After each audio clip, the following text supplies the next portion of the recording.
नमस्ते दोस्तों, मैं विजय ठक्कर और आप सबका स्वागत करता हूं हमारे एक नए वीकली एनालिसिस वाले वीडियो में। अभी आज के वीडियो में हम लोग देखेंगे कि लास्ट वीक में मार्केट में क्या हुआ, आने वाले वीक में क्या हो सकता है। सेक्टर्स के बारे में बात करेंगे कि कौन से सेक्टर परफॉर्मिंग है और कौन से सेक्टर हमें आगे ध्यान देने चाहिए। और इन द लास्ट मैं आज आप लोगों के साथ दो ऐसे स्टॉक शेयर करने वाला हूं ना, जो एक एक तो स्टॉक आप ऐसे बोल सकते हो कि जिसने अभी कुछ टाइम पहले ही एक अच्छा रिवर्सल ब्रेकआउट दिया था, विद गुड न्यूज़ दिया था, और वापस से यहाँ पे हम लोगों को एक सेकंड चांस मिल रहा है।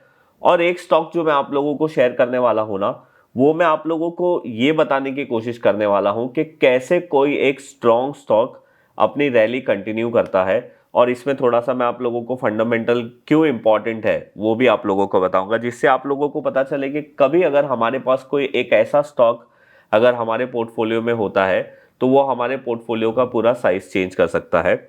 अब इससे पहले मैं आप लोगों को बता दूं, जैसे कि आप जानते हो कि अभी मैं एक सेबी रजिस्टर्ड रिसर्च एनालिस्ट हूं, तो अभी हमारी जो वेबसाइट है वो लाइव हो गई है। आप हमारी रिसर्च को सब्सक्राइब कर सकते हो, उसकी लिंक मैं नीचे डिस्क्रिप्शन में डाल दूंगा। आप वहां पे जाके हमारी वेबसाइट को चेक कर सकते हो और हमारी जो स्टॉक रिसर्च सर्विस है उसके बारे में चेक कर सकते हो। तो अगर आप लोगों को वो सब्सक्राइब करना है तो आप जाके कर सकते हो। चलो अभी हम आते हैं हमारे आज के वीडियो पे। अभी देखो, लास्ट वीक हम लोग ने देखा कि जो जीडीपी का डेटा आया था वो बहुत अच्छा आया था। उसके बाद मंडे मार्केट में एक गैप अप हुआ था, बट वो गैप अप सस्टेन नहीं हुआ। मंडे को ही हमारे मार्केट ने लो के पास क्लोज किया था और उसके बाद 2-3 दिन मार्केट कंटिन्यूसली डाउन साइड में था। थर्सडे और फ्राइडे को मार्केट ऊपर गया। फ्राइडे को आरबीआई रेट कट था, और रेट कट था नहीं, आरबीआई मीटिंग था, उसमें आरबीआई ने रेट कट किया, तो उस वजह से मार्केट में एक अच्छा स्ट्रेंथ आया। और ये भी अभी चल रहा है, जो पुतिन है, जो रसिया के जो प्रेसिडेंट है, वो हमारे इंडिया में आए हैं और मोदी जी से मिल रहे हैं। अब वो मीटिंग का आउटकम क्या आएगा, पॉजिटिव या नेगेटिव, मोस्टली तो पॉजिटिव ही आना चाहिए, वो हम लोगों को आने वाले टाइम में पता चलेगा। But yes, as of now Putin ji India में है और मोदी जी से मिल रहे हैं और बहुत सारी चीज़ों के ऊपर आई होप उनकी बात होगी और ये इंडिया को लेकर एक पॉजिटिव चीज़ हो सकती है। और अभी बहुत टाइम से ट्रम्प के साइड से कोई बड़ी न्यूज़ नहीं आ रही है, कोई ऐसी चीज़ें नहीं आ रही है जिससे मार्केट में केओस होगा। और अभी सिर्फ ये चीज़ एक पेंडिंग है कि बहुत टाइम से रशिया यूक्रेन वॉर को लेकर सीज फायर की बातें चल रही है ट्रम्प जी के यहाँ से, बट उसका भी कुछ अपडेट अभी तक मार्केट में मिला नहीं है। उनके तरफ से ही ट्वीट आते रहता है कि मैं कोशिश कर रहा हूँ, कर दूंगा, अच्छा हो जाएगा, ये सब सारी चीज़ें। और इंडिया का जो टैरिफ है उसके ऊपर रिव्यू अभी चल रहा है, अभी एग्जैक्ट क्या है वो पता नहीं है। आई विश कि अभी वो रिव्यू हो जाए और इंडिया का टैरिफ वापस से रिस्ट्रक्चर हो, नया वाला कुछ आए, जिससे हमारे मार्केट को एक अच्छा ट्रिगर मिले। बिकॉज अभी हमारा मार्केट जो है वो ऑल टाइम हाई के पास ट्रेड कर रहा है। और if I am not wrong, 14 महीने 15 महीने के बाद मार्केट वापस से यहाँ पे आया है। अगर यहाँ से मार्केट ब्रेक करता है तो नेक्स्ट लेवल कौन सा है निफ्टी में और सेंसेक्स में, इसके ऊपर हमने लास्ट वीक, मतलब लास्ट वीडियो ही हमारा इसके ऊपर था, जहाँ पे मैंने बोला था कि क्या निफ्टी 30,000 और सेंसेक्स 1 लाख तक जा सकता है या नहीं जा सकता है। तो अगर वो वीडियो आपने नहीं देखा तो जाके यहाँ पे देख लीजिए, उसमें मैंने बहुत ही डेटा के बेसिस पे बात की है और आप लोगों को समझ में आएगा कि मैं ऐसा क्यों बोल रहा हूँ।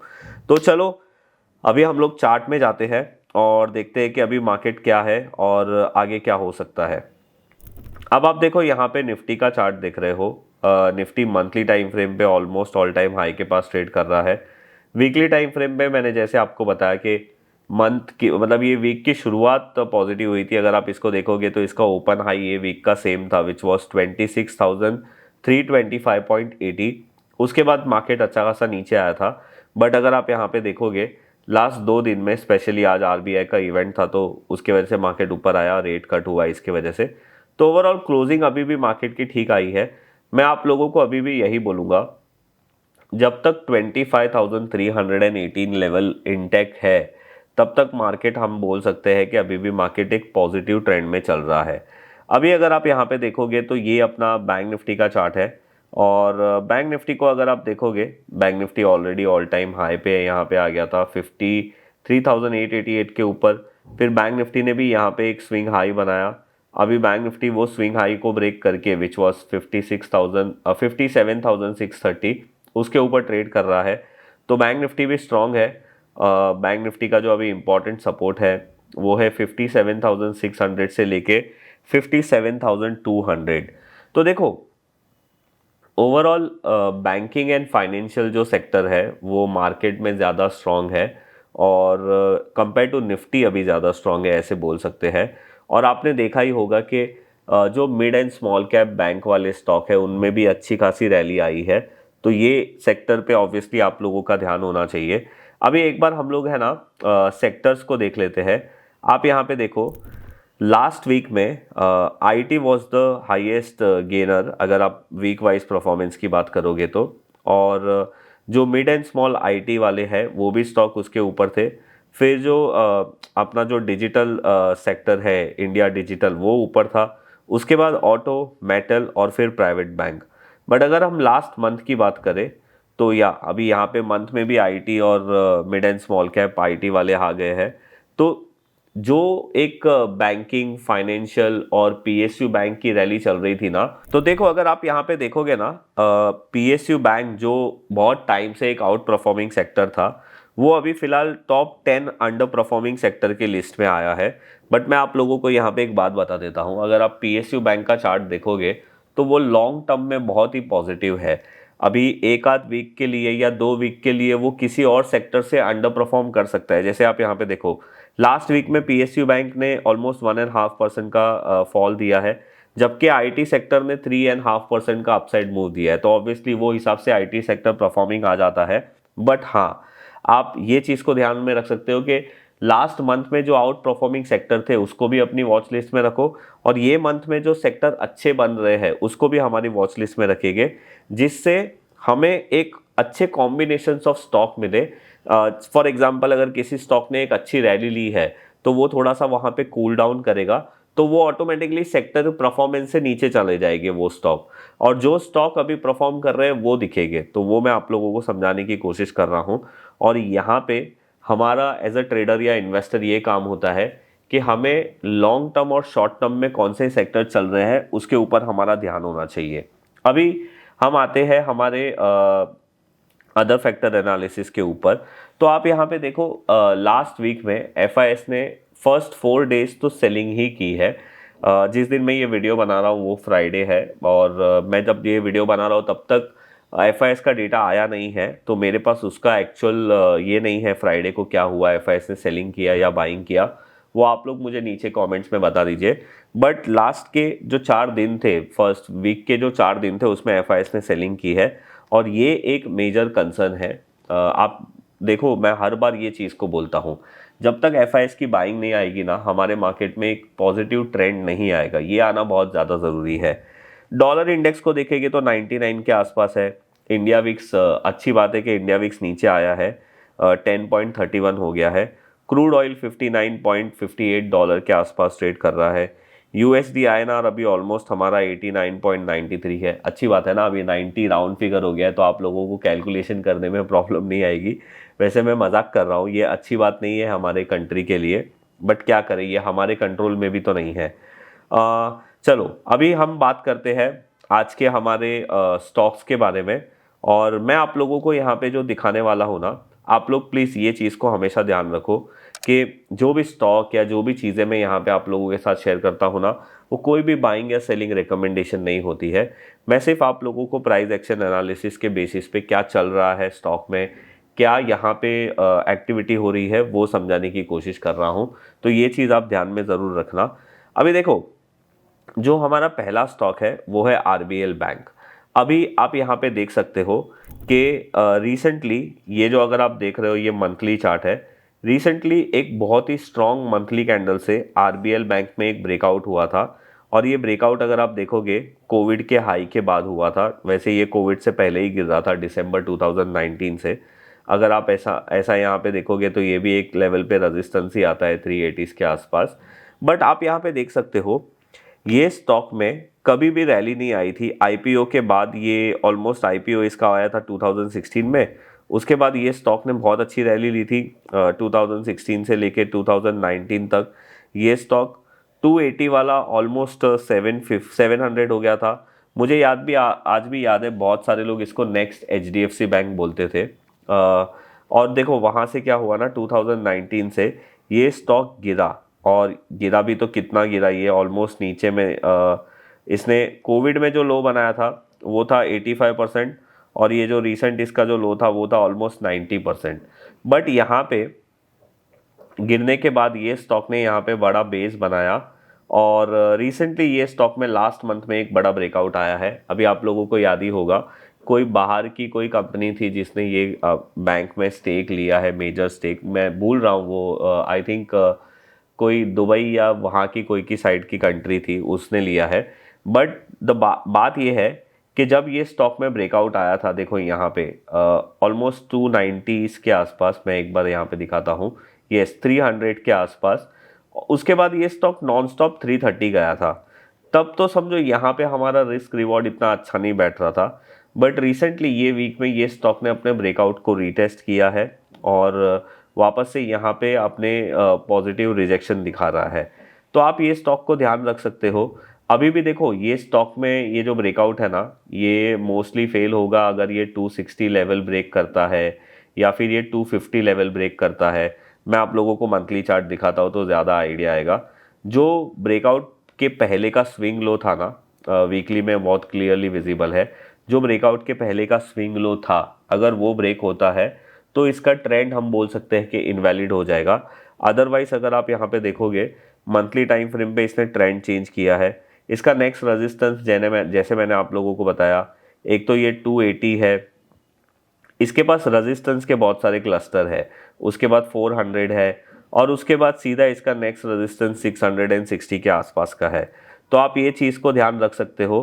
आरबीएल बैंक में एक अच्छा सेकंड चांस मिल सकता है, अगर आप लोगों को देखना है तो आप ये चार्ट को ज़रूर देखिए। अभी हम आते हैं हमारे आज के सेकंड स्टॉक के ऊपर, और इसका नाम है कोफोर्ज। अब पहले मैं आप लोगों को कोफोर्ज का मंथली टाइम फ्रेम का चार्ट दिखाता हूँ।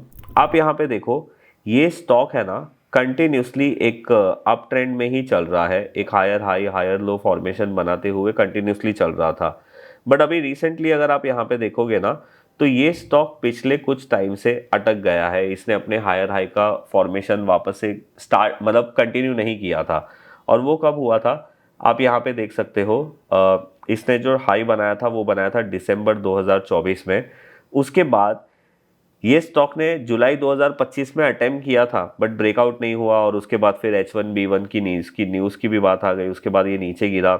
अभी ये स्टॉक पिछले दिसंबर 2024 से लेके अभी, मतलब ऑलमोस्ट एक साल, वैसे तो इसमें इतना बड़ा ब्रेकआउट कोई स्ट्रक्चर नहीं है, बट यहाँ पे मैं आपको क्या बताने की कोशिश कर रहा हूँ कि ये स्टॉक है ना, बैक टू बैक अच्छे रिजल्ट ला रहा है, और उसका इम्पैक्ट अभी आपको ये स्टॉक में देखने मिलता होगा। आप आईटी के कोई भी स्टॉक जाके देख लीजिए जो आईटी इंडेक्स में लिस्टेड है। आप मुझे बताइए कि कौन सा ऐसा स्टॉक है जो अभी अपने ऑल टाइम हाई के पास ट्रेड कर रहा है। बहुत सारे स्टॉक अपने ऑल टाइम हाई से बहुत दूर ट्रेड कर रहे हैं, और ये स्टॉक, जबकि आईटी सेक्टर अगर आप यहाँ पे देखोगे, ये आईटी सेक्टर का मैं चार्ट लगा देता हूँ। आईटी सेक्टर का अगर आप चार्ट देखोगे तो यहाँ पे इसने ब्रेकआउट अटेम्प्ट किया था, फिर ये ऊपर गया था, फिर फेल हो गया। बट आप अभी देखो, आईटी सेक्टर खुद 20% दूर है अपने ऑल टाइम हाई से। और अगर आप यहाँ पे कोफोर्ज देखोगे तो कोफोर्ज का ऑल टाइम हाई और अभी का जो उसका करंट मार्केट प्राइस है वो ऑलमोस्ट 1 और 2% ही है। तो यहाँ पे ही हम लोगों को ये पता चल रहा है कि ये स्टॉक ऑलरेडी ये सेक्टर को आउट परफॉर्म कर रहा है। और एक स्टॉक भी है परसिस्टेंट, उसका आप चार्ट बाद में खुद देख सकते हो। बट अभी देखो यहाँ पे ये चार्ट में तो ऑब्वियसली इसका मैं आपको पहले बता देता हूँ, इसका ब्रेकआउट जो है वो 2005 के ऊपर होगा जो यहाँ पे है। अब अगेन ये कोई मल्टी ईयर ब्रेकआउट सेटअप नहीं है, पर यहाँ पे मैं आप लोगों को समझाने की क्या कोशिश कर रहा हूँ ना, वो अभी आप फंडामेंटल्स देखोगे तो आपको समझ में आएगा। अभी आप यहाँ पे देखो, मैंने यहाँ पे है ना आईटी सेक्टर के, मतलब जो लिस्टेड आईटी सेक्टर के स्टॉक्स है उसका रिजल्ट का एक स्नैपशॉट निकाला है। यहाँ पे आपको दिख रहा है कि अभी जो रिसेंटली सितंबर क्वार्टर का रिजल्ट आया था, Q2 का रिजल्ट, उसमें सबसे ज़्यादा सेल्स ग्रोथ किसका हुआ था, प्रॉफिट ग्रोथ किसका हुआ था year on year, net profit growth किसका हुआ था, ऑपरेटिंग मार्जिन किसका है, नेट मार्जिन किसका है, और सबसे ज़्यादा या कम पी किसका है, राइट। तो आप यहाँ पे देखो, कोफोज ये टाइम पे Q2 में सारे IT लिस्टेड स्टॉक जो इंडेक्स में है उसमें सबसे ज़्यादा सेल्स ग्रोथ कोफोज का था, सबसे ज़्यादा प्रॉफिट ग्रोथ कोफोज का था और सबसे ज़्यादा नेट प्रॉफिट ग्रोथ भी कोफोज का ही था। अभी अगर हम लोग लास्ट क्वार्टर की बात करें जो जून 2025 का था, उसमें अगर आप देखोगे वहाँ पे भी सेल्स में ये हाईएस्ट था, ऑपरेटिंग में भी हाईएस्ट था, मतलब प्रॉफिट में भी हाईएस्ट था और नेट प्रॉफिट में भी ये हाईएस्ट था।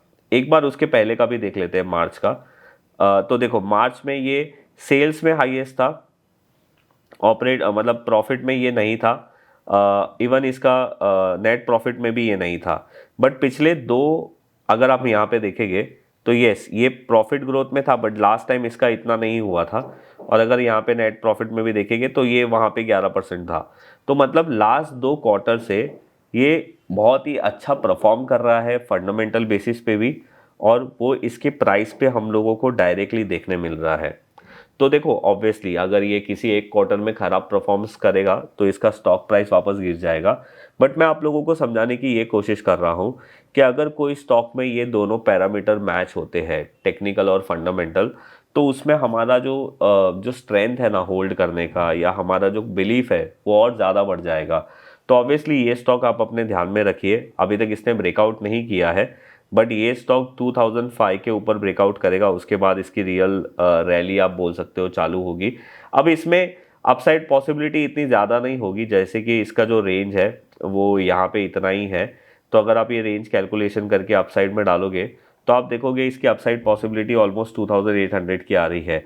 बट अगर इसने समझो और 2-3 quarters back to back performance किया तो सोचो ये स्टॉक कहाँ पे जा सकता है।